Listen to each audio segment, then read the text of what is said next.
guys, aka Nilified, and I hope that you guys are good because I'm good too. So as you guys can see by the title of the video, it is a story time.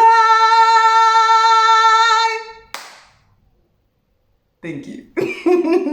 Yes, it is a story time, and I am back with another story. I'm back with another once upon a time. I'm back with another, trying to think of story but in a vernac word. Maraki story time. Anyway, y'all, on my channel I literally only have 3 story times, and I really want to make story times part of my niche because I love telling stories, especially like things that I've gone through or like things that I've experienced. But I also gotta be careful on what stories I take out there. So my previous stories haven't been landing the way I want them to land, and I can tell you why. Is it my stories, or I post at the wrong time, or my thumbnails are not giving, or I don't know, guys, but please tell me in the comment section so that I can do better and give you guys a better story times. But anyway, if you are a new subscriber, welcome to my beautiful haven, and if you are a returning subscriber, welcome back. We are in period per. So you guys can see the title, girl quit her damn job in 2 days. 2. Beat that. Like, beat that. But before we get into the quitting and stuff like that, don't forget to like, don't forget to comment, don't forget to share, and most importantly, don't forget to subscribe and hit that notification bell so that y'all are notified. Let's just get into the beginning of this story. This is month in Jan, going to the first week of Feb. So there's this WhatsApp group I'm on. It's called Job Opportunities, where people like post job posts and vacancies and learnerships and things like that.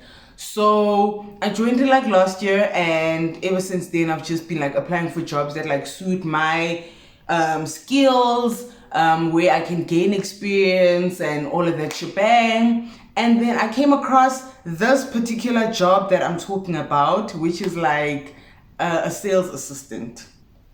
Apply for that job. After a few days, I get SMS. Yeah, scary. I get an SMS that says, congratulations, you've been invited to the interview at this place at this time, bring this, wear this, yada yada yada yada yada yada yada. Sharp. And for my mom, and for my aunt, and for my gran, and mind you, I'm by my mom's place in Pretoria, so I need to go back to Johannesburg so that I can prep for this interview and like just be there, you know, and secure the job. Cool. I go that weekend because the interview I think was Monday. Can't remember the date. It's in Jozi CBD, by the way. Get back to my grands. I prep my clothes. I prep my hair, you know. And I didn't even do research, guys, honestly. I didn't Google any interview questions they might ask me. I didn't Google what this company is about, what they do. I was just like, I need to make it there, period. Okay, Monday comes. I get to the taxi rank, and I don't even know where I exactly am going, you get? So I don't even have data to use. I only have WhatsApp bundle. I don't have data to use so that I can like, you know, Google Maps to the building. So I had to ask someone in the taxi who was like going nearby where I was going, and luckily I got assistance. They dropped me like 2 minutes away from the building. When I get there, outside is like people wearing suits, all black, white. I'm just like, damn, Gusiras most like it's giving corporate. And I'm like, not corporate like that, you get? Shop, I get in, I ask the receptionist where I need to go. She's like, no, just go to the elevators and then go to the 14th floor. So that's like at the very top. Go to the 14th floor. I'm in the elevator with other people who are getting interviewed. So I asked one of them, like, are you also here for this interview with this person? And they're like, yeah. I'm like, oh, okay. Thank God I'm not alone. Get to the 14th floor. Reception is packed there. Like, it's literally just people who are coming for interviews. We get a form, we have to fill it in and then hand it in with our CVs. So we do that, and then we had to wait to be called by the person who's gonna interview us. So I'm literally like minding my own business. I'm like not trying to chat up anyone or whatever. So I put on my earpods and literally I was just playing a game and listening to music at the same time, just to also calm my nerves down, because it's my first job, you understand? So they call us in like small groups, groups of 5. I'm wondering how, this like, oh, this thing is so tight, y'all. Mind, I haven't shaved yet. Ish. Oh, child. Oh, it's so tight. But my head is giving habibi. Small Mondi, as I say habibi. So they call us in like groups of 5. I'm wondering, Haibo, the one-on-one interviews, Dinsang. Okay, we go into the office. And then the assistant manager, the one who's interviewing us, like introduces himself and what the company is about, and then he gives us the platform to speak and like introduce ourselves and what we do. So I'm like, I really want to leave. Like, I've been here for like 40 minutes. So I speak first, say my name, what I do, where I studied, done. Then everyone else follows after me. And then after everyone has spoken, the interviewer asks us like questions on where do we see ourselves in 5 years time, if we were to be hired by this company, what skills do we want to acquire, or where do we see ourselves in like the next few years within the company, like questions like that, basically, like more the aspirational questions, basically. So we answer that, and then he's busy like just ticking and crossing things on our form that we filled in.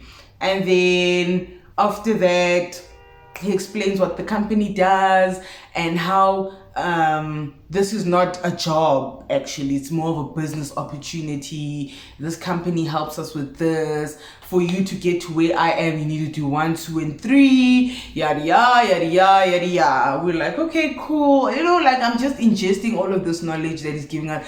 Mind you, guys, oh, kulma fast kanjani. Yo, I've never met someone who talks that. I talk fast, ne? Like, I can even hear myself right now. I talk fast. Him, yo. Literally, when you're in a conversation with him, you always going to ask, pardon, please repeat. Because, wow, yo. Set up box, yomhlaba. Before we leave, he explains that we're gonna receive an SMS if we've passed the pre-screening. So that is why they called us in groups, because it's a pre-screening interview more than just one-on-one. So he's like, just wait for an SMS to tell you if you've passed the pre-screening, and if you have, you'll come for the second interview where there is training. You have to bring your notebook. You're gonna be with us the whole day, and then after that there'll be a one-on-one interview before you are hired by the company. So I'm like, okay, cool, grand. Leave the building. Get home. It's like around 1 when I get home, and I had to be at this interview like at 10. I'm like so drained. Like, I've been standing, I wore heels, I'm informal.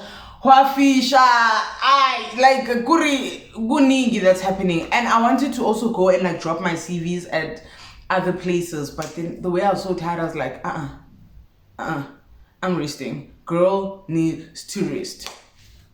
As I'm watching TV and relaxing on the couch, SMS comes in. I've passed the first interview, which is the pre-screening. So the one before, the second interview. When is second interview? Following day. I'm like, so I'm happy now, but I'm just like, what?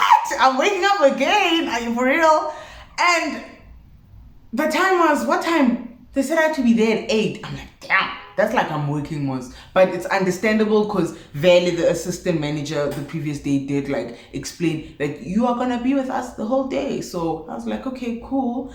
Call my mom, I notify her, and I needed cash obviously for cab the following day.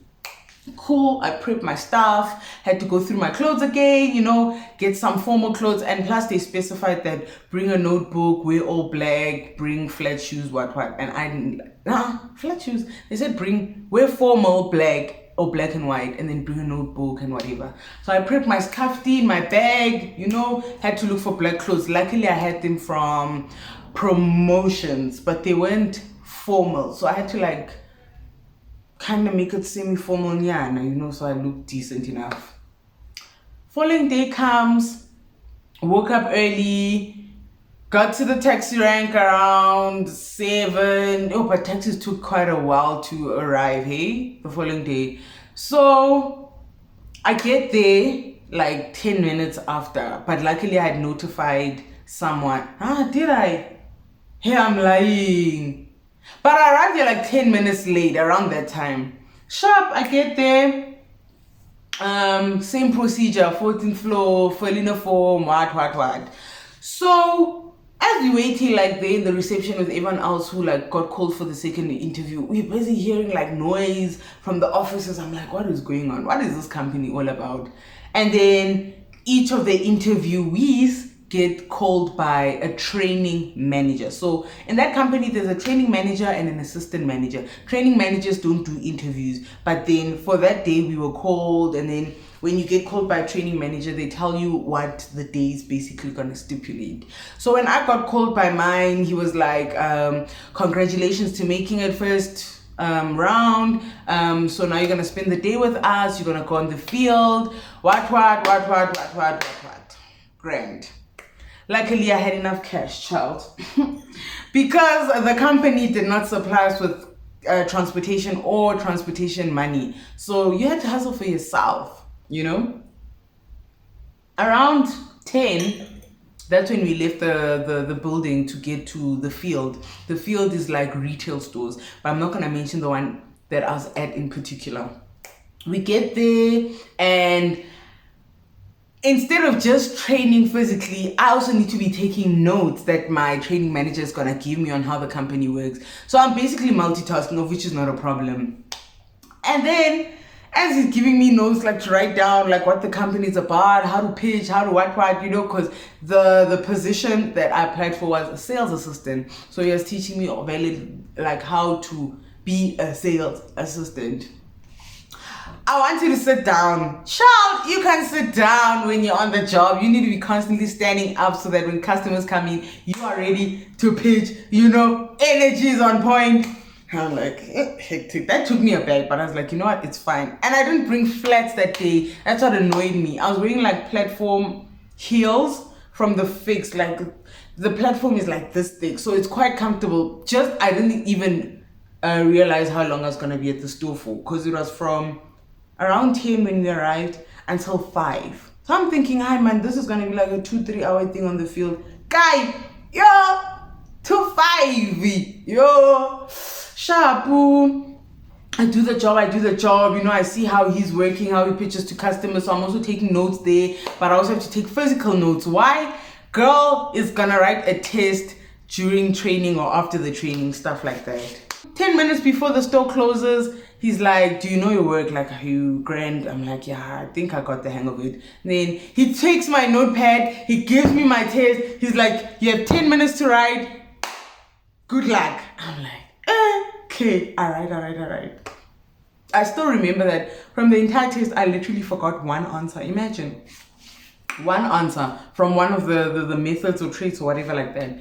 So I wasn't pissed that much, but I was just like, I really hope I get it. Because when we were called in the building before leaving for the field, they said that you need to pass 90%, 80 or 90% to get to the next round. So you have to get 80 or 90% on the test so that you can get to the next round. So like, I was really trying to push this knowledge so that I pass it.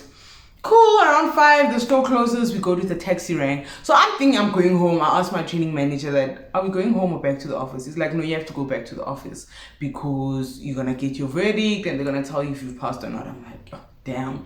It's getting late by the time, ne? And we're going back to where? Jersey CBD. I'm like, oh my God, my phone. I'm starting to get frantic. I'm like, but it's fine. I wasn't alone.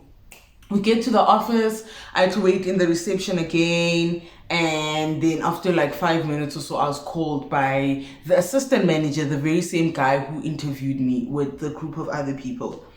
When he calls me, asks me questions on how my day was, what did I like the most about it, what did I like the least about it, all of that shebang, answered him. He calls my training manager in and then he's like, do you want the good news or bad news? I'm like, what? What do you mean? I'm like, okay, the bad news is fine first. And then he's like, okay, we've already got the amount of people that we need for this job. So that's the unfortunate part. But I spoke to your training man, and he's talking fast. That is why I'm trying to imitate him. So he's like, but I spoke to your training manager today and he recommended you saying that you're a perfect candidate, blah, blah, blah, blah, blah. Just like, okay. And he's like, okay, you're hired, see you tomorrow at 6 a.m. I'm just like, So I'm happy, but when I shook his hand, I'm just like, 6 a.m. I didn't say it like literally, but I'm like, damn, 6 a.m. Hey, sick. Anyway, training manager like escorts me out of the building and then congratulates me. I'm like, okay, cool, see you tomorrow. He tells me this is our dress code every day. This is the shoe that you have to wear, and then you can bring flats so that when we go on the field you are comfortable. I'm like, oh, okay, cool. And then he's like, also bring your notebook every day so that you can like write down notes. So that I was gonna be informed about that in detail the following day. I was like, okay, cool beans. Get home, and I got home so late. Oh my god, oh, that day was so long. I got my taxi around 7 because I left that building around 7. That's how long it took. Got home around 8. I had to eat. I had to prep my outfit, prep my hair, prep my bag, prep scarfing, prep. Hey, keep prep, man. You keep prep. Oh, I was like low-key bummed because I was like, am I really starting work tomorrow? But anyway. In the midst of all of that, I told obviously the fam that I got the job and everything. And then the first thing they literally asked me was like, okay, not everyone, but like the first common question I got was, how much are you earning? I'm just like, it's actually weekly based, so it's commission type of vibes, what. And they were quite disappointed. I got like discouraging remarks, I don't want to lie, which kind of made my heart drop. And I was just like, this is my first job. Like, just give me a break. Damn. I woke up the following day around 4 a.m. So that was going to be my routine from now on. Waking up at 4 a.m. I have to be at the office by 6. So by like 5:30 there, I need to leave the house. And I'm taking taxis, of which are unreliable. But I had no choice, you get. So a taxi from where I stay to the office was 25 rand, and then from the office to the field is another 25 rand, and then from the field to home, because I didn't have to go to the office all the time, was 16 rand. So I was literally spending 66 rand per day. Cool. Get to the office on that day like 5 minutes late, but luckily I told my training manager that I'm going to be running late due to the taxi, and he was like, okay, no problem. Get to the office, it's packed. So remember when I said the second time I was there was like that noise and rustle from the office? I get there, it's the same noise and rustle. There's music playing, people are talking, people are taking notes, like everyone is just energetic. It's not even 8 a.m. and everyone is already pumped up, you understand? So I'm just like, wow, okay, this is a new environment for me. Training manager shows me around. He introduces me to the people that he's trained, the people that he's close with amongst the distributors and other training managers. So I greet them and everything, and then we do something called impact. Impact is when we take notes on how to pitch well, but then I don't have to have my training manager doing impact with me all the time. If he's not there or he's late, I can go to another group and then, just take down notes from them. Before even 7 a.m. hit, they were like, morning meeting. I was like, oh, hi, more corporate for real. Do the meeting and everything, and in between spaces, my training manager is like telling me on how the company works, why we're doing this, what's the purpose of the meeting, purpose of impact, is it this geology? So I'm like, ingesting everything he's telling me. I'm like, okay, cool, all right. Around 9, that's when we all leave to go to the field. And the field are obviously retail stores, as I said, where you actually pitch your sales and stuff like that. We get there to the same retail store that we were assigned at, and we started working. So now I don't have to write notes anymore. I just have to now learn and observe and see how to pitch well to customers, how to sell products and things like that. So as I'm doing that, it felt like promotions, don't wanna lie, just, not alcoholic wise, because I was promoting alcohol in varsity. So I'm like, I had to learn new ways and new strategies on how to pitch a product.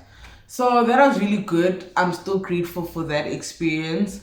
Time went by. After that day, I was still coming to the office like by 6 a.m. So I was waking up at 4. I was literally the first one in the house to wake up. When I come back from the field, I'm coming back around 6, 7. I'm tired. I barely cooked, honestly. When I was lazy to cook, I'd literally make bread or noodles. But I'm not there. What I'm saying is that was basically my life for a good, I think, 2 weeks. But I'm gonna get to the part of quitting after 2 days. So after that day, I got home around 6. I ate. I prepped my clothes for the following day. So literally every time I got back home, it was like, put my shoes outside, prep my clothes, prep my scarfdin, relax. Because standing all day is not nice. Like, even with comfortable shoes. Like, I came with khakis that day, thankfully. But I was really just tired. I was like, is this my life every day? From 10 to 5, I'm standing up. The only time I get to sit down is literally when the store is so empty or I'm taking my lunch break. You get? So that was really suckish, but it's part of the job. Cool beans. Following day from that time when I had the whole day on field. So after that day, when I got to office and we did the whole meetings and impacts and stuff like that, my training manager was like, no, you're not going to be going to field with us. You're gonna, because he was with another distributor, you're going to be here every day at the office until maybe 3 days so that you can do your theoretical training on the different products that you're going to be pitching on, how the company works, compliance, and all of that shebang. So I'm like, oh, okay, interesting. So I was at the office, which was nice because I saved cash. I'd literally spend, for those 3-4 days, I don't know how many days I did theoretical training for, but I was spending 50 rand. So it was 25 to the office and then 25 back home, which was great. And I'd get home like around 2 p.m. Oh, that was so great. I was so happy.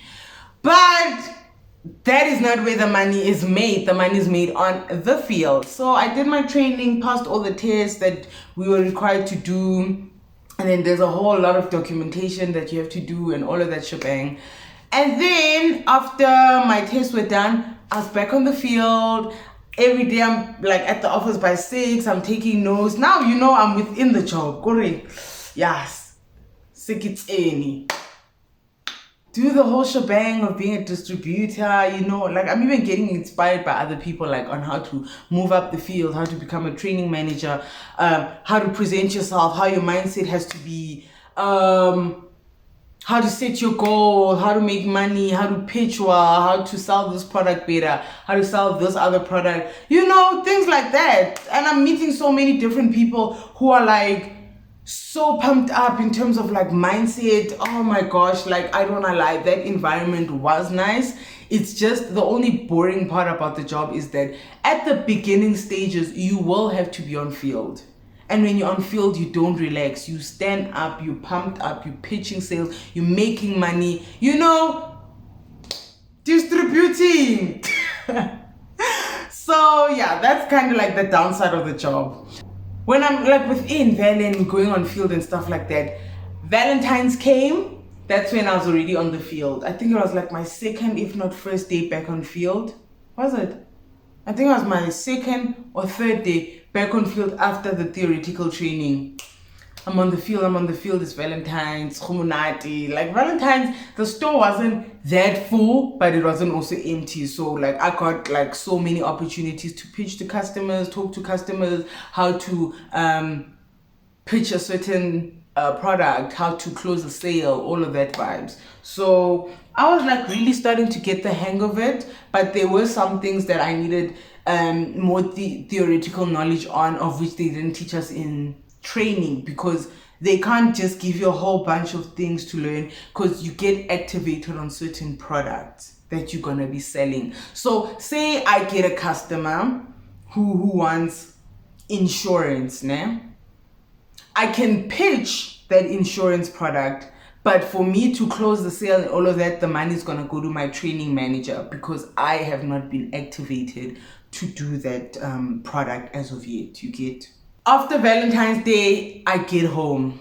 As I'm walking within the street, because I take a taxi home, drops me by like near my street, and then I was walking home. As I'm walking, I get a call from my training manager. I'm like, hi, what's up? He's like, guess what? So now my mind is not even there, guys. I'm like, you made money. And then he's like, no. And I'm like, man, my code. I'm like, oh, I got my code. So my code is what is going to allow me to get my changy. So I was like quite excited for that. I was like, yo, at least get from tomorrow, I'm gonna be making my own money, like pushing. I'm like, grand, cool stuff. Get home, I'm very happy, I'm excited.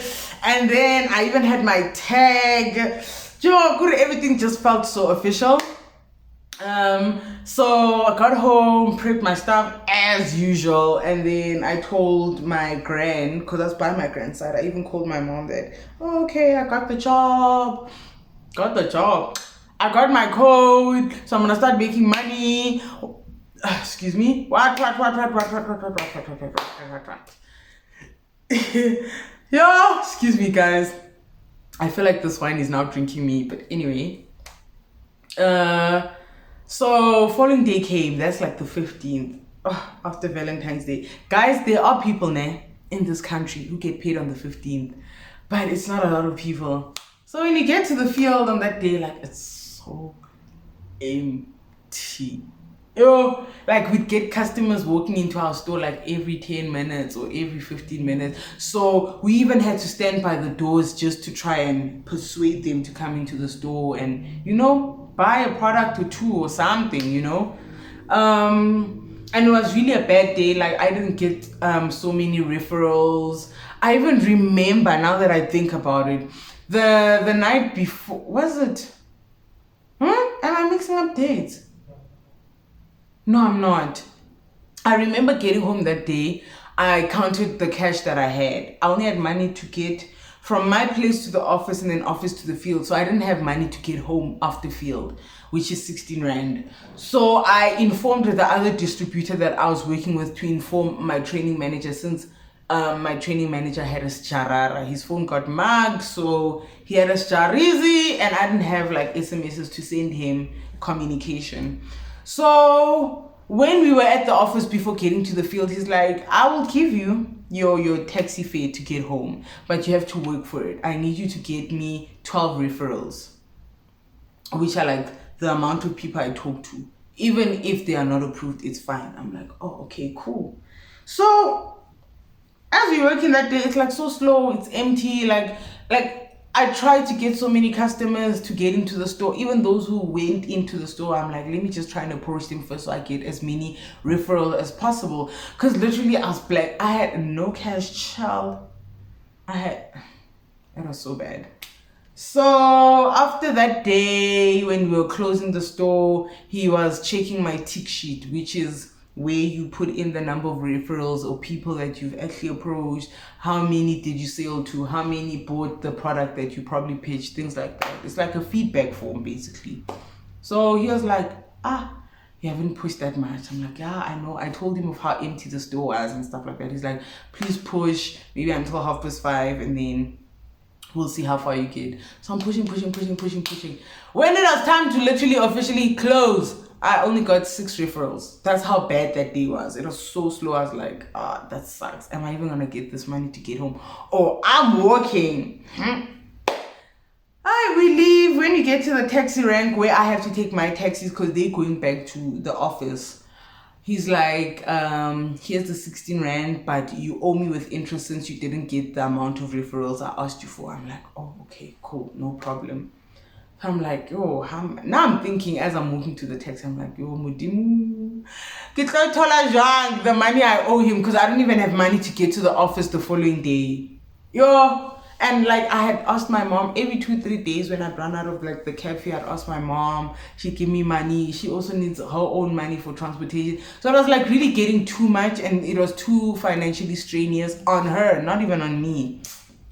So I was like really contemplating on my way in the taxi. I was like, yo, glassy tears. Like I really wanted to cry in the taxi. The way I was so deep in my thoughts. I was like, okay, I know I just got my code and stuff, but like I'm just considering so many factors that are coming into play, like big ningi, and money wise, it's money I don't have, money that is not mine. So I'm like, even if I can return, like flip the money back and make it within these sales, I'm just like, at what cost though? Because I even started counting how much I'm spending in a week. 396, that's like 400 rand a week, not a month, a week. I'm just like, oh no, this is too much. I'd understand if I had my own capital on the side to say I'm the one, taking myself to work with my own cash, but I was just like, oh, it's too much. And during the field works and conversations I'd have with the other distributor and my training manager, like he gave me a payment structure on how the company pays you, how much each product costs. If you get an approved account or an approved sale, this is how much you're gonna get, this is how much you can make in a month, what. So I'm like really getting motivated, but that motivation is not enough, especially in the situation that I was in. So I was just like, juices. I got home, the taxi dropped me like very close to home, which I was so grateful for. But before getting home, I went to like a shop nearby, bumped into my cousin, and then I just like spoke to him on how this job is going and how I really want to quit. And I was just in my feels. It was bad. And then he's like, so what are you gonna do? I'm like, I'm thinking of quitting, because that date was a Friday and Saturday I also work. So I was just like, I cannot do this. When I got home, I relaxed. I was like, don't think too much, just try and watch YouTube, relax your mind, woosa a bit. And by 7 p.m. I was like, I can't do this. I literally decided, stamped it in my mind that I quit. And not out of bad intentions, but the situation I'm in is not gonna make me prosper the way I have to in this job. Yes, there's gonna be mistakes. Yes, there's gonna be bumpy roads. Yes, there's gonna be downsides, but at what cost? You get what I mean? So I sent my training man, I sent the distributor I was working with an SMS, a WhatsApp, to send an SMS to my training manager on the fact that I quit because of these reasons. And then I also tried to get hold, using my grandmother's phone, I also tried to get hold of my training manager to tell him that, dude, I really can't, hey, like I have to quit this opportunity because of 1, 2, and 3, and I know that I didn't make enough referrals today, so when I get paid via SASA, I will pay you back the money that I owe you. I hate to do this, but it is what it is. Sharp. So after that, I was literally at home for 3 days, excluding the weekend. Unemployed. I literally quit my job 2 days after getting my code, or 2 days after being on the field, I think. But yeah, literally 2 days after being official within the job, I got my code, I've got my name, I'm on the database and stuff like that. A girl quit because she couldn't, like, it was literally too much. And besides even the financial strains, the fact that I'm standing all the time at work, and where the taxi would drop me after getting back, and then I still have to walk a distance to her. Oh my goodness! Like, it was too much, guys. If I were to go into full detail of the things I went through, they weren't so bad, but they were strenuous to my body, and I don't think I was in that position to be ready to take on that job, you get? Or let me say business opportunity. So I was unemployed for 3 days, excluding the weekend. So I was at home for like 5 days, applying yet again. And the funny part is how I came across so many sales assistant job posts. Even till this day, I still see sales assistant job posts, but I unfortunately can't take them, hey? After the 5th day, or on the 5th day, I get a call from a primary school calling me, saying that they saw my CV under their emails. They'd like to call me for an interview. And I was like, okay. So They called me for an interview and I got the job on the spot. It was a TA post, teaching assistant. So I was even glad about that because the school is close by where I stay. It's a TA post, it's linked to my degree, so it's like more experience, and then I'm getting paid at that. So I was really grateful for that. But unfortunately the job did last a month. I was really hoping for it to be extended, but it didn't. So right now I'm literally just unemployed, 1 week away from my grad, and yeah, that's my life right now. However, moral of the story, guys, in as much as in this economy a cupcake, ne, we can say job, like a job is needed, what. A job is not always a job.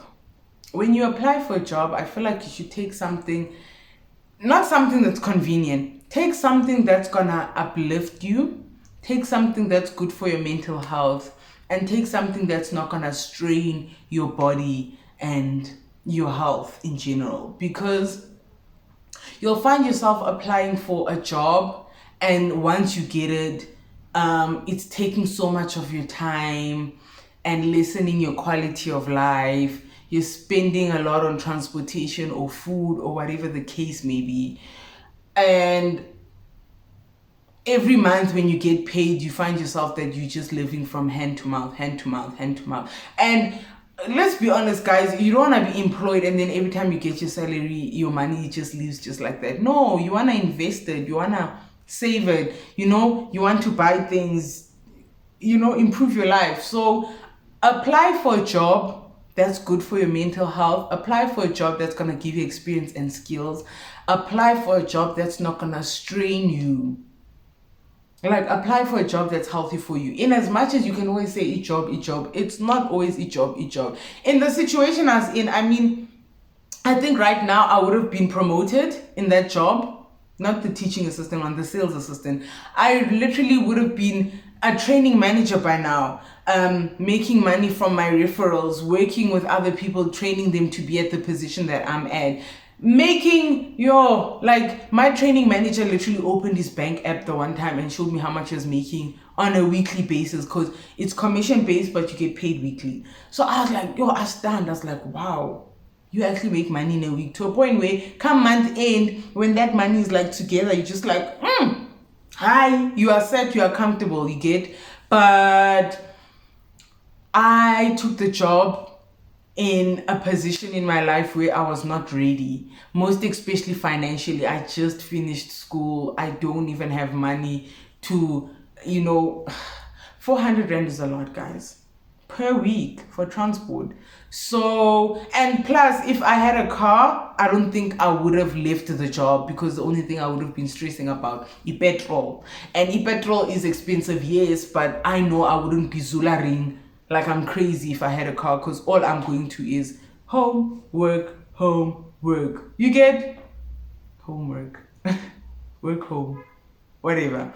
But yeah, guys, take a job that's not strenuous on you. Take a job that's healthy for you. Take a job that's gonna give you skills, that's gonna give you experience. But moral of the story, in a nutshell, a job is not always a job. So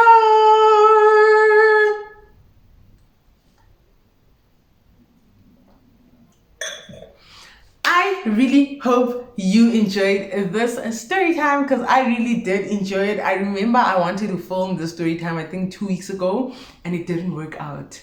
Like, my energies were not in sync. So I'm really glad I shot it finally. And after this, I really hope I'm consistent. Girl, this is me speaking to me. Girl, you need to be consistent, man.